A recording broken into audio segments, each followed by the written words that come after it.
Pregame.com.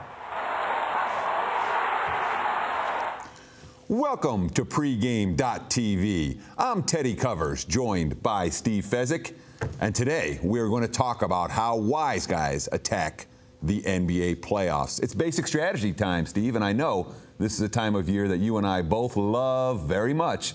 There's money to be made in the NBA playoffs. Let's talk basic strategy. Kind of disappointed that the year is over as good as the year was for me here, but absolutely. Certain things I'm always looking towards, Teddy. Game one, I'm looking to lay the chalk. I'm either going to lay it or I'm going to pass. Game one's historically been very good for the favorite.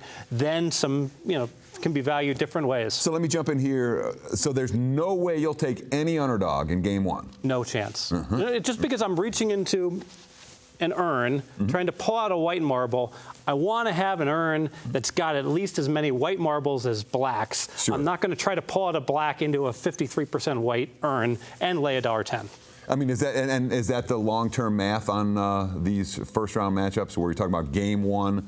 The favorites long-term historically have covered better than 53% of the time? Yes, but we have to be careful, of course, with the zigzag. The market, eventually the market catches up to that. It may catch up to it this year, and then it becomes so pricey, it truly becomes 50-50 on the games in aggregate. But even with that potential, you're saying no dogs, no way in game one. No dogs, no way. Yeah, see, I don't know that I 100% agree with that, but let's talk about something that I definitely do agree with, and that's your strategy for betting totals here in the postseason. Betting totals, inevitably the pace drops. These are important games, and the coaches even say, playoff basketball, play more defense. Curiously, the one game that doesn't really occur is game two. And game twos have been more overs than unders. But in every other game, game one, game three, game four, a few more unders than overs. Then when you get deep into a series, game 5, 6, 7, you got to be out of your mind to try to get there with an over. And a lot of it, too, the refs swallow their whistles. Late in those series, they might call the fouls early to set the tone, but then they let the play go. Now, I've heard a theory that what you'll see is after a series of 3 straight unders, you look to play an over. Is there any math behind that, or is that just one of those things that floats around Las Vegas that doesn't really have any meat behind it? The one that really has the meat is that the 2 overs, you go ahead and then play the under in game 3, and it makes a lot of sense. It made more sense. So let me get this straight. If game 1 and game 2 go over the total, game 3, an automatic underplay for you? Yes. Now, and the higher the totals are, the better. So if you see 2 high-scoring teams in game 1, the reason it works so well in the past is game 1 would be 206, game 2, 209, game 3, 212 after these guys were so high-flying. Sure. It doesn't work so well anymore because what happens is that game 3 opens 207, it goes up to 208, and then boom, the sharps just like they're waiting, and they take the very best number they get. They know there's great value, so you got to play it at the right time. Let's talk zigzag theory, because there have been so many questions and so many issues over the years with the zigzag.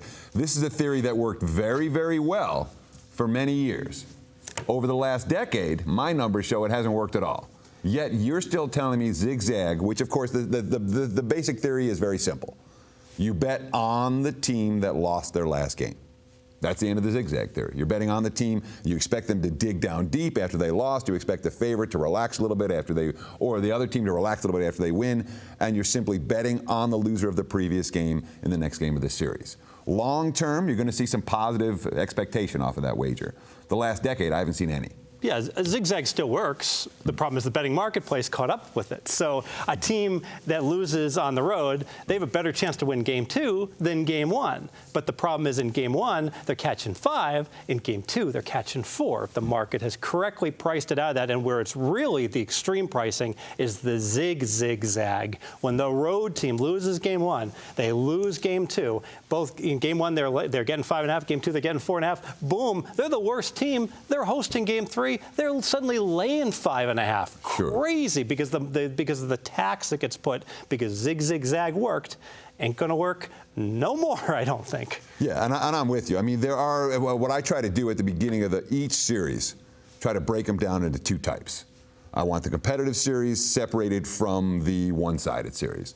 The one-sided series, you go broke playing zigzag.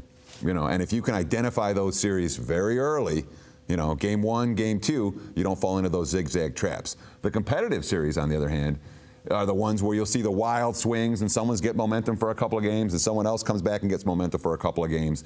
Those are series, in my mind, in which the zigzag much more likely to work than the blowout series when someone's going to win 4-0 or 4-1. Yeah, and I like the zigzag better later series when we're got series that are likely to go 6 and 7 games. Like you said, I don't want to zig with Milwaukee. I want to zig when Golden State's playing San Antonio. Fair enough.